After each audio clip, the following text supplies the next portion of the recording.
Dimensiones del hecho religioso como título. Me estoy basando en este libro, no sé si alcanzan a verlo ahí, Filosofía 11, de Editorial Santillana. Y allí hay un capítulo sobre filosofía de la religión, que es con el que hemos venido trabajando. Ese libro y otros documentos, ¿no? Algunas cosas de internet y ahí se van complementando las presentaciones, pero digamos que la base es este documento. Bien, dimensiones del hecho religioso.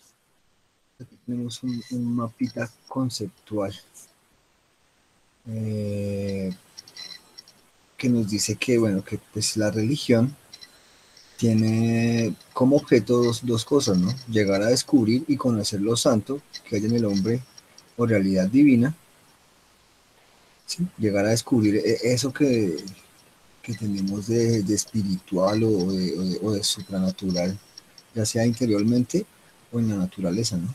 Ya sea en el hombre o en la realidad de Dios como tal por fuera del hombre.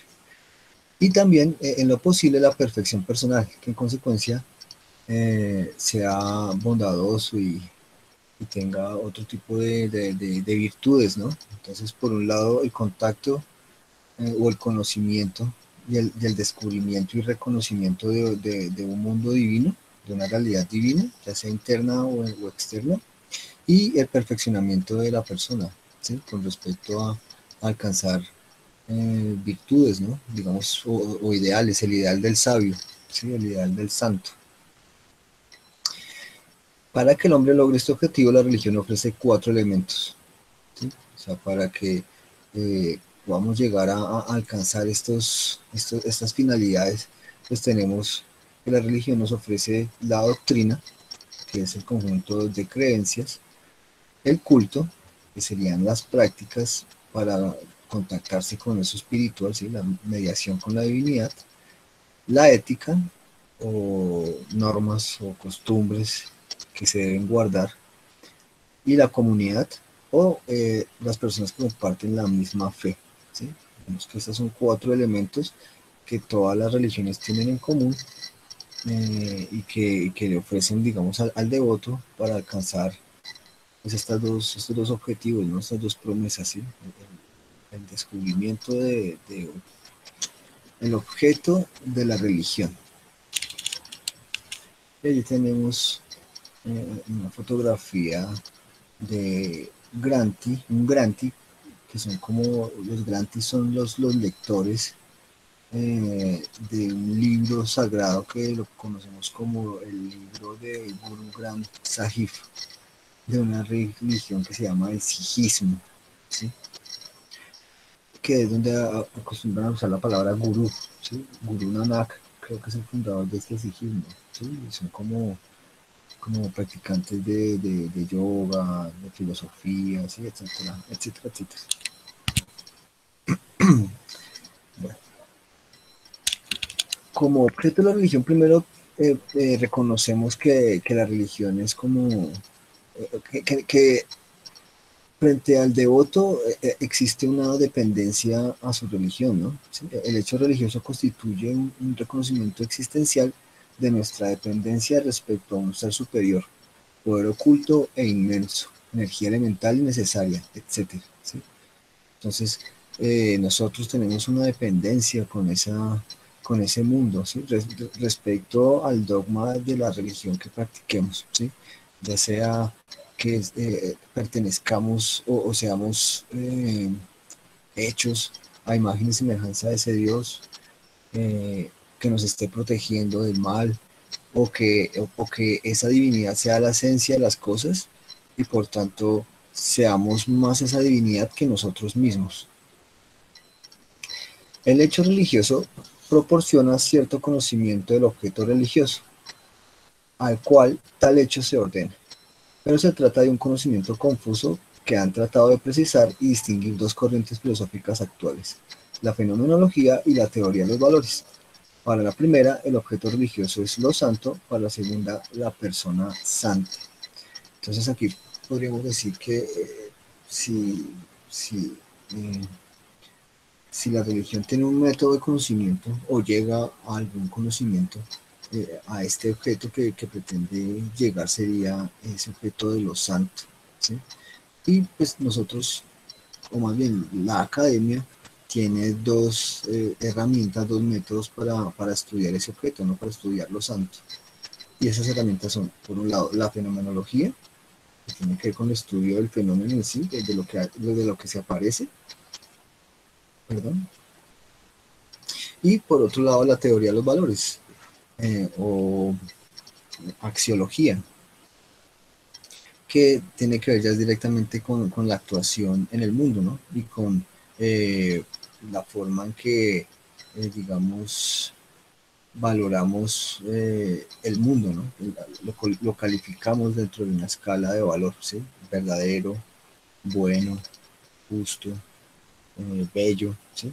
Como valores para calificar al mundo, ¿sí? Entonces, esta teoría de los valores nos va a hablar sobre qué es, cómo se puede medir, ¿sí? Y cómo se manifiesta los valores en el mundo. Y pues dentro de todo este discurso, pues estará allí el problema de la persona santa, ¿sí? De una realidad espiritual, por decirlo de alguna forma, de perfeccionamiento como persona. Entonces, tenemos que el objeto de la religión es lo santo, ¿sí? Lo santo se manifiesta en primer lugar como una fuerza operante en el hombre y en la naturaleza. Esta fuerza viene revestida de enorme poder y envuelta en un misterio tremendo, impenetrable, que no puede ser desentrañado por la mente humana. Es algo majestuoso, numeroso, que infunde pavor y a la vez generación. Es a la vez terrorífico y fascinante. Allí en la imagen pues tenemos mm, como arte amazónico, ¿no? Creo que desde la página que lo descargué hablaba sobre artistas de la Amazonía, ¿no? Pero no daba el nombre específico del artista, sino que hablaba de este evento que reunió a un grupo de artistas del Amazonas y publicaron una serie de imágenes, ¿no? Y esta es una de, pues, de las que más me llama la atención, ¿no? Porque fíjense que entonces lo santo es algo que se manifiesta, es como una fuerza, no es una forma de ser, ¿sí? Como el que pretende ser santo a través de la teoría de los valores, o más bien de la forma en que ve la teoría de los valores el hecho de lo santo en la religión, sino que esto lo ves como un fenómeno, ¿no? Como si lo santo fuera una manifestación de la realidad, eh, y que digamos que sobrepasa lo humano, ¿no? Aunque hace parte del mundo humano, en el sentido de que se manifiesta es en lo humano, eh, al parecer lo supera, ¿sí? En el sentido de que es un objeto, o más bien que es una realidad que es trascendente, ¿sí? Que va más allá del misterio, ¿no? Con respecto, por ejemplo, a la vida y la muerte, o qué es lo real, o si existen los espíritus. Entonces, esta imagen pues me evoca todo eso, ¿no? En el sentido de que en estos rituales que estas personas practican, por ejemplo, con plantas sagradas, ¿sí? Con pociones como el yagé, se manifiesta este tipo de realidad que supera al hombre, ¿no? Y que pues, me parece que sirve de ejemplo para manifestar, para representar la manifestación de lo santo, ¿sí? O por lo menos como lo podría pensar alguien que se acerque a lo santo por medio de la fenomenología, ¿sí? Cómo es que lo santo hace presencia en la realidad del hombre, ¿sí? Por medio de la utilización de estas plantas para poder percibir el espíritu, por medio de los rituales funerarios, donde la gente también percibe el espíritu, o por lo menos se cuestiona todos esos problemas trascendentales pues que digamos pues que están ahí dentro de los temas de lo religioso.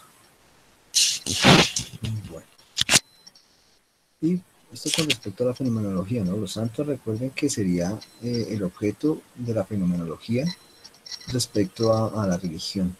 Y la persona santa sería el objeto de la teoría de los valores, ¿sí? Respecto a la religión. La santidad ha sido considerado como un valor estrictamente personal. De ahí que los santos solo puede darse un modo eminente en la persona santa. En cuanto ésta posee en sí misma todos los valores positivos, también se dan en ella la justicia, la absoluta perfección moral y en general todas las perfecciones en grado sumo.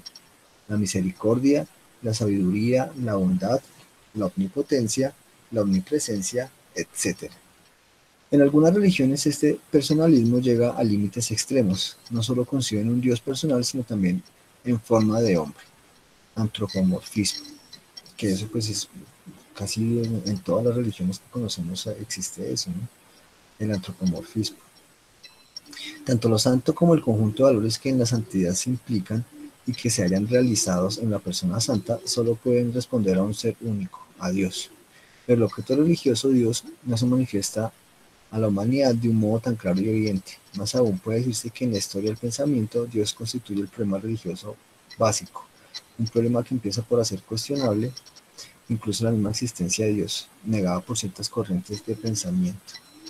Sí, entonces fíjense que aquí en la imagen, pues es de esta misma serie, ¿no? Entonces fíjense que aquí pareciera que toda esta cuestión eh, luminosa, ¿sí? Espiritual, se canaliza por medio de la persona que encontramos allí sentada, ¿sí? Pues ahí en su práctica, que sería la persona santa en este caso, ¿sí?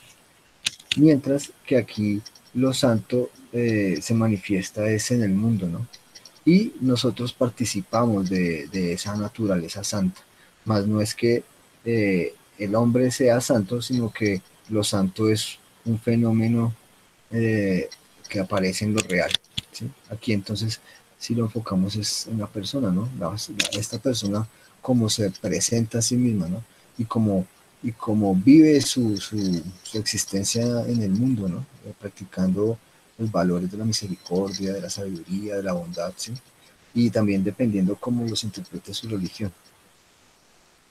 Luego allí nos colocan el problema de Dios, ¿no? En el sentido de que entonces esta persona santa es un reflejo de la idea que tienen de Dios en su religión, ¿sí? En su práctica espiritual, ¿sí? Entonces, eh, mm, aquí lo colocan como un problema ya que pues este problema de Dios en la religión pues sí es demasiado, digamos que ha sido o es pues el tema central de la gran mayoría de religiones y dentro de la historia del pensamiento pues muchas corrientes han negado a ese objeto, ¿no? Que exista Dios. En ese sentido sería muy difícil interpretar que sería una persona santa, ¿no? Ya que si se supone que estamos siguiendo o imitando el camino de la divinidad, ¿sí? Por ejemplo, en el cristianismo, el cristiano pues lo que hace es imitar la vida de Cristo. El hecho de decir que no existe un Dios, pues habría de pensar que tampoco existe la persona santa, ¿no? Porque no hay un modelo de comportamiento, ¿no? Si es que el modelo de la santidad, pues es la misma divinidad. Como subtítulo, las dimensiones del hecho religioso. El encuentro del hombre con su dimensión religiosa se logra mediante cuatro aspectos centrales del hecho religioso que son válidos para todas las religiones: la doctrina, el culto, la ética, las normas de comportamiento y la comunidad de fe, que es lo que encontramos aquí al principio. Ahí la imagen de el gran sello de los Estados Unidos, ¿sí? Que yo creo que pues mucha gente pues, lo conoce y pues se asocia mucho con las conspiraciones Illuminatis. Entonces la doctrina. Sí, la etimología de la palabra doctrina pues, nos dice que esta palabra viene del latín, ¿sí? Que significa ciencia, sabiduría, la doctrina. Y tiene, pues está compuesta de varias partes, ¿no? O sea, aquí tenemos que tiene tres partes. El verbo docere, enseñar, el sufijo tor, que indica un agente, por ejemplo, en la palabra doctor, ¿sí? Ahí estaría el verbo docere y el agente, ¿no? El que hace la acción, el que enseña, el doctor. Y otro sufijo que es ina, que es relación de pertenencia, ¿sí? La doctrina es lo que le pertenece al sabio, ¿sí? O al científico. Más o menos haciendo la traducción etimológica, ¿no? Lo propio de aquel que hace la ciencia, lo propio del sabio es la doctrina. Es un conjunto global de las concepciones teóricas enseñadas como verdaderas por un autor o grupo de autores. Puede tener una mención ideológica que puede ser política, legal, económica, religiosa, filosófica, científica, social, militar, etc. Entonces fíjense que la doctrina son concepciones teóricas, estamos hablando de teorías, que se enseñan como verdades, ¿sí? Cuando a usted le enseñan algo como verdadero, que es incuestionable, ya estamos hablando de doctrina, ¿sí? Y fíjense que se puede manifestar en cualquier campo, no solamente en lo religioso, no solamente el hecho de decir que solamente existe un Dios, aunque sean tres personas distintas, eso es verdad, eso es doctrina, eso no se puede cuestionar, pero también eso se puede presentar en la ciencia, ¿no? Por ejemplo, el hecho de que la materia existe, eso es una verdad y no se puede cuestionar, ¿no? Aunque también es un prejuicio, pero eh, se supone que dentro de la doctrina científica la materia existe, porque si no, entonces, ¿qué es lo que estudia la ciencia, ¿no? O sea, hay necesidad de que eso que llamamos materia existe. Y eso hace parte de la doctrina científica. Bueno, pero bueno, como estamos hablando de religión, los elementos doctrinales están íntimamente vinculados a los mitos, ¿sí? Entonces fíjense que en las religiones el mito es lo que hace parte de la doctrina. Esto se integró en el aspecto sagrado de la religión y viene a configurarse como tradiciones sagradas en cuanto a sus protagonistas resultan seres sobrenaturales. Entonces las tradiciones y creencias sobre su existencia y sus acciones heroicas son recibidas con una veneración que se transfiere necesariamente al objeto, presintiendo de que éste sea real o ideal, ¿sí? El mito pues más cercano del que podemos hablar pues es el mismo Jesucristo, ¿sí? La vida de un hombre que resulta ser un ser sobrenatural y que resulta ser toda una epopeya de un drama cósmico, ¿no? Pues recordando la información que nos ofrecía este video sobre los mesías solares, podríamos ver que todo este movimiento del sol es lo que ha generado las mitologías de varias culturas y que pues que en la actualidad pues, la más cercana a nosotros, el cristianismo, pues obedece a esas mitologías de, de estos mesías solares, ¿sí? Entonces fíjense que aquí entonces todo el mito se convierte en la doctrina, ¿no? En la verdad, en la fe de la religión, ¿sí? Que es un niño que es concebido por Dios, que nace en un pesebre, un 24 de diciembre, con tres reyes magos, etcétera, etcétera, etcétera, ¿sí? Entonces el mito se convierte en el objeto de la doctrina, independientemente de que sea real o que sea ideal. Por otra parte, una de las funciones de las formas doctrinales es hacer entrar al creyente en relaciones con los valores y personajes que trascienden en el nivel concreto, en la relación con lo divino, con lo luminoso. El hombre descubre un tipo de relación con un mundo que se le escapa de su poder y el cual no encuentra cómo dominar, ¿sí? La vida después de la muerte, por ejemplo, ¿sí?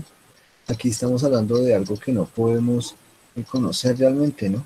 Que no podemos decir que haya o que no haya, pero que dentro de la doctrina se hace también una verdad, se hace una realidad.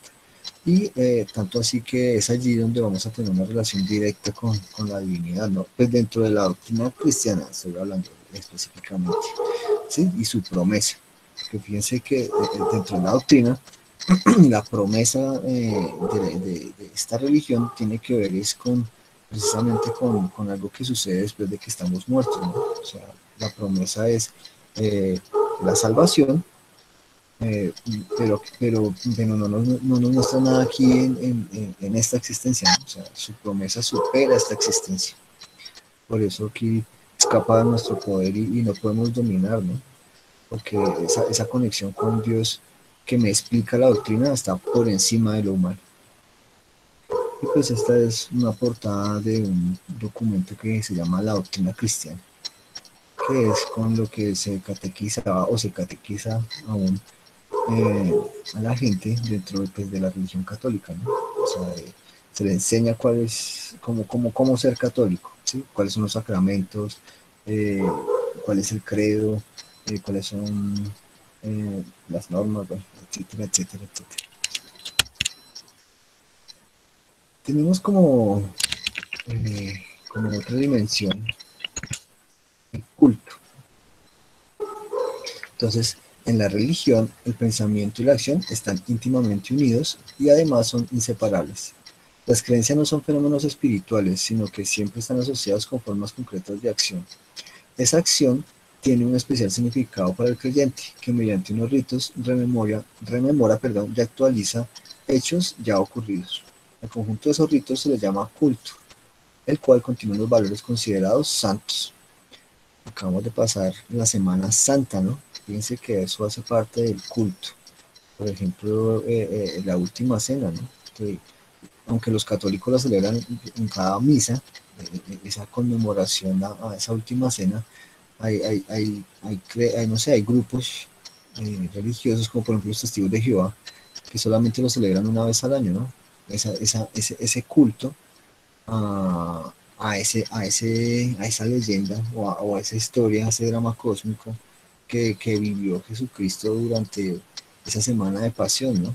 Que pues se ubica muy cerca a otra fiesta pagana que es el equinoccio de primavera, ¿sí? La religión le ofrece la posibilidad al hombre de relacionarse con la divinidad. Ese encuentro se realiza mediante los ritos sagrados. Un hecho importante de los ritos es la presencia de objetos sagrados. En la antigüedad era el rayo, la tempestad, el viento, etc. En la actualidad es el cáliz, la cruz, etc.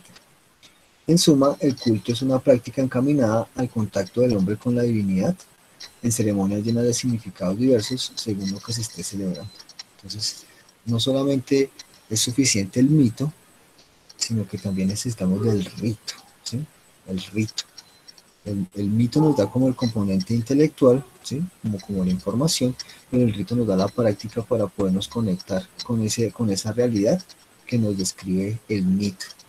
Por eso son prácticas también que están más allá de lo normal, ¿sí? Por eso, en caso católico, la misa es una cosa que no es algo que se practique, digamos, en lo cotidiano, ¿no? No es como tender la cama, sino que es algo, digamos, que es trascendental, porque es la forma de conectarnos con ese mundo trascendental que nos describe el mito o la doctrina.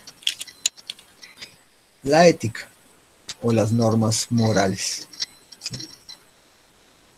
Allí tenemos un grabado de Gustave Doré, de Moisés rompiendo las tablas de la ley, después de que baja del monte Sinaí y encuentra a su pueblo adorando un becerro de oro.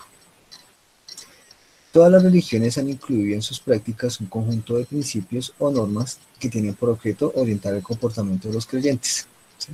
Lo que hace que haya una comunidad, ¿no? Que es el siguiente punto. Tiene que ver con la normatividad de los actos, lo que es bueno y lo que es malo, ¿sí? Por ejemplo, es malo quitarle las once a mi compañero en el colegio, ¿sí? Eso es una norma moral que, pues, que nosotros en comunidad digamos que estamos de acuerdo y pues todo el mundo entiende que eso no se debe hacer, ¿no? Eh, o por ejemplo, eh, la comunidad nos dice que yo solamente debo tener una esposa hasta que la muerte me separe de ella, ¿sí? La comunidad religiosa católica. Y está mal visto pues que yo tenga otra pareja al mismo tiempo o que yo busque los medios de separarme de ella para irme a casar con otra, ¿no? Fíjese que tanto así que dentro del catolicismo, pues, si no estoy mal, el matrimonio no se puede disolver, ¿no? Y que si yo me llego a separar de alguien, ya un siguiente matrimonio ya no se puede hacer por la iglesia, sino ya toca por lo civil, ¿no? Que ese sacramento del matrimonio es hasta la muerte. Pero eso hace parte de la costumbre, ¿no? De la práctica, ¿sí? Recordemos que ética y moral se puede traducir como una costumbre, ¿sí? Lo que estamos acostumbrados a hacer normalmente. La normalidad es lo que se convierte en moral. Todas las religiones, bueno, eso ya. El conjunto de normas o leyes morales de las religiones han tenido dos orígenes. Primero, por exigencia misma de la vida en comunidad. Segundo, por una serie de mandatos que nacen de los ritos. Entonces, nuestra vida humana en comunidad no es solamente religiosa, pues también se ha compuesto de otras cuestiones, ¿no? Por ejemplo, podemos decir que hay normas éticas que nacen de costumbres de la casa, de ir a cazar, ¿sí? Por ejemplo, que entonces es el hombre que va y busca la comida y la mujer es la que se queda cuidando el hogar. Podríamos argumentar, estoy dando un ejemplo cualquiera, que esa norma ética o esa moralidad, esa normalidad a la que nos acostumbramos tiene que ver es con el hecho de que los peligros del monte pues era para los hombres ir a conseguir alimento, mientras que las mujeres se dedicaban aquí al cuidado de los niños, a coser la ropa, ¿no? Ese tipo de cosas, ¿no? Fíjense que fue una práctica social pues, que se configura como un valor, ¿no? Como algo bueno o como algo malo, y se va configurando la norma moral, ¿sí? Y esto también respecto a lo religioso, ¿no? O sea, en todos los aspectos de la vida humana se fue formando pues, esta costumbre de la moralidad. Desde luego que estas normas son aplicables al momento del culto. Sin embargo, en muchas religiones las normas no están unidas al rito, de modo que esas prácticas rituales no buscan modificar la conducta del hombre, sino ayudarle en la contemplación y en la oración. Entonces, al parecer, pues están mezcladas, ¿no? Digamos que todas estas finalidades, por ejemplo, en el catolicismo, durante la Semana Santa se supone que no hay que comer animales impuros, ¿sí? Solamente pescados, ¿sí? Eh, Fíjense que esto intenta, aunque esto hace parte del culto, esto no intenta modificar de manera, digamos que absoluta la conducta del hombre, ¿no? Que todo el mundo solamente coma pescado y ya, no. Eso solamente es una práctica para cierto periodo del año que nos va a ayudar a la contemplación y a la oración, ¿no? O sea, no intenta modificar nuestra conducta, sino lo que intenta es acercarnos más a esa experiencia religiosa. Entonces aquí no los morales, yo lo reduzco a práctica, ¿no? Recordemos, ¿no? Moral es costumbre, lo que tomamos como normal, ¿sí? Lo que es normal es lo bueno, prácticamente podríamos resumirlo de alguna forma, dentro de lo religioso, ¿sí? Y la comunidad de fe. Aquí tenemos una litografía de Pentecostés, de un artista desconocido. Entonces encontramos allí a la Virgen, rodeada por los apóstoles, en el momento en que desciende el Espíritu Santo y digamos que los baña con lenguas de fuego. Y por medio de esas lenguas, de ese don que les da el Espíritu Santo a los apóstoles, ellos están encerrados en una habitación, asustados por la persecución, pues, luego de haber muerto Jesucristo y pues de haber resucitado. Y en este momento que desciende el Espíritu Santo es el momento en que Él se va al cielo en cuerpo y alma, ¿sí? Pero entonces en este momento los apóstoles aprenden o no aprenden.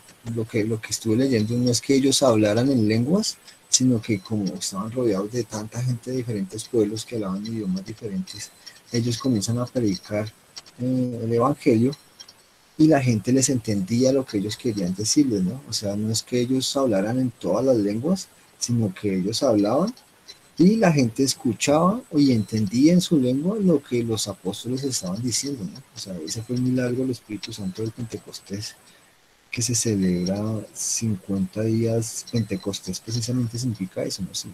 Significa 50 días, que tiene que ver con los 50 días después de que Jesucristo resucita, si no estoy mal, ¿sí?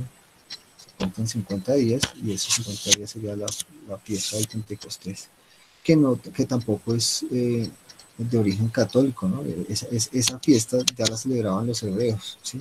Y si no estoy mal, esos hebreos lo copiaron de los egipcios, ¿no? Como muchas otras tradiciones. O sea, el Pentecostés no es una invención católica, no, eso no es una invención cristiana. El Pentecostés es una fiesta que viene de antes, pero que lo conmemoramos o la conmemoran los católicos y los cristianos como ese momento histórico donde los apóstoles reciben el don del Espíritu Santo y si no estoy mal, Jesucristo asciende al cielo. Si no estoy mal, suceden otras cosas en ese momento. ¿Y pues qué significa? Que en ese momento aparece la comunidad de fe, ¿no? En el momento en que Jesucristo se va y llega el Espíritu Santo, empieza la iglesia. O sea, este es, digamos que, el origen de la iglesia cristiana como tal, el Pentecostés. Bueno, también es característico de las religiones el hecho de que los valores religiosos no son vividos individualmente, sino en grupo o comunidad. Si bien es cierto que cada creyente lleva su propia experiencia religiosa, también es cierto que esa experiencia es compartida por el grupo de creyentes o comunidad de fe. Sí, o sea, yo siempre he pensado que cuando una sola persona, así, cuando un individuo está contemplando una realidad que los demás no ven, pues a esa persona la pueden calificar fácilmente de que está loca, ¿sí? Por ejemplo, si yo admito que no sé, que la Tierra es plana y que debajo de esta superficie lo que se encuentra es el mundo de, no sé, de unos espíritus que son los que controlan la humanidad, por decir algo, pues fácilmente me pueden calificar de loco. Pero si este pensamiento, esta doctrina es compartida por una comunidad, fíjense que ya no podríamos hablar de una locura colectiva, sino hablamos es precisamente ya de una doctrina, ¿no? De una comunidad de fe, que están creyendo todos en una realidad que es de la comunidad, ¿sí? Recordé de nuevo esa noticia de la costa, ¿no? De hace como un mes, de ese pastor que les dijo que iba a venir Jesucristo y que les entregara todos los bienes, ¿no? Fíjense que para esa comunidad de fe, pues eso se convirtió en su realidad, ¿sí? Que iba a venir su Dios y que había que deshacerse de todo lo material para digamos que, para evitar la ira de su Dios o algo así, ¿no? Pero eso solamente se pudo dar dentro de una comunidad que compartía la misma doctrina. Toda práctica y vivencia individual de la religión es auténtica si comparte la creencia de la comunidad, pues es el grupo el que busca una relación efectiva con la divinidad. El grupo vive en una hermandad al vivir y compartir la misma fe. En nuestro medio, ese sentido comunitario, la religión se ha perdido por la creencia generalizada de que la salvación es individual. Bueno, estas son como posturas de que escribe estas afirmaciones, ¿no? Pues aquí fíjese que estamos hablando, lo podemos entender como el ejemplo que yo estaba dando, ¿no? Que puede ser que usted es cristiano, ¿sí? Y se va de viaje a otro país, se va para, no sé, para África, y en África, eh, en algún país de África, usted llega y conoce a otras personas que también comparten su fe. Fíjense que por medio de la doctrina, pues la comunidad de fe allí usted también va a encajar, ¿no? En el sentido de que van a vivir el mismo mundo, de que van a pensar que hay vida después de la muerte, de que están de acuerdo de que Cristo es Dios, que hay que adorarlo de cierta forma, que hay que alejarse de ciertos comportamientos, ¿sí? Eso va a hacer que eso es lo que hace la doctrina, ¿no? O sea, en el sentido de que la realidad del mundo o la doctrina, el hecho de cómo yo percibo la verdad en el mundo, es lo que me hace que yo pertenezca a una comunidad de fe. De otra parte, la doctrina, el culto y las normas éticas no tienen sentido si no son practicadas por la comunidad de fe. Es la comunidad la que acepta las creencias y las leyes de comportamiento. Finalmente debemos anotar que las doctrinas religiosas hacen continua alusión a la práctica de los valores religiosos en relación con los demás. Las normas éticas buscan el mejoramiento de la conducta del creyente para beneficio de la comunidad, e igualmente el culto está estructurado según la participación del grupo de creyentes, quienes cumplen diversas funciones dentro del mismo. Entonces, fíjense que aquí la comunidad de fe, pues es, digamos que, eh, el plano donde puede funcionar las otras dimensiones de lo religioso, ¿no? Porque es la doctrina la que sobrevive gracias a la comunidad de fe, ¿sí? Son unas prácticas en el mundo, una ética, las que se hacen, las que se actúan, eh, porque son validadas por la comunidad de fe, ¿no? Igualmente el culto, ¿sí? Esa estructura ritual es efectiva en el hecho de la comunicación con el otro mundo, con el mundo espiritual, es porque se da dentro de la comunidad de fe, ¿sí? Que es la que le da validez, por decirlo de alguna forma.